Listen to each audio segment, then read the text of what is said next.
তো আমি এখন আপাতত তোমাদের সবাইকে জানাচ্ছি চ্যানেলে স্বাগত। একটা ইম্পর্টেন্ট আমি একটা তোমাদেরকে তথ্য বলতে চাই। তো আজকে রাত্রি 9টা থেকে তো তোমরা দেখতে পাচ্ছ ফেসবুক আর ইনস্টাগ্রামে কিছু রিলোড হচ্ছে না, বা সেখানে রিফ্রেশও হচ্ছে না, মেসেজ করা যাচ্ছে না, রিলস দেখাচ্ছে না। এর কারণটা হলো এই আমাদের ইনস্টাগ্রাম আর ফেসবুক অ্যাপটি, এগুলো আপাতত এখনো ক্র্যাশ হয়েছে, মানে এখানে সার্ভার ডাউন প্রচুর।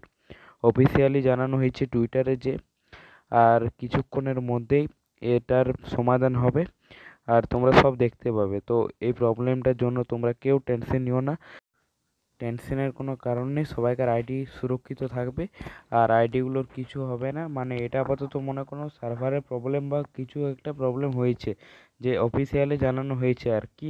তো এখানে দেখছো আমি রিফ্রেশ করছি, উপরে সার্কেলের মতো আছে, এটা এটা ক্রমশ হয়ে যাচ্ছে। প্রথমে আমিও বুঝতে পারিনি, তারপর সব ঠিকঠাক দেখে করে আমিও তোমাদেরকে জানালাম যে এরকম হচ্ছে, যাতে তোমরাও অ্যালার্ট থাকো যে আইডির কারো কোনো ক্ষতি হয়নি।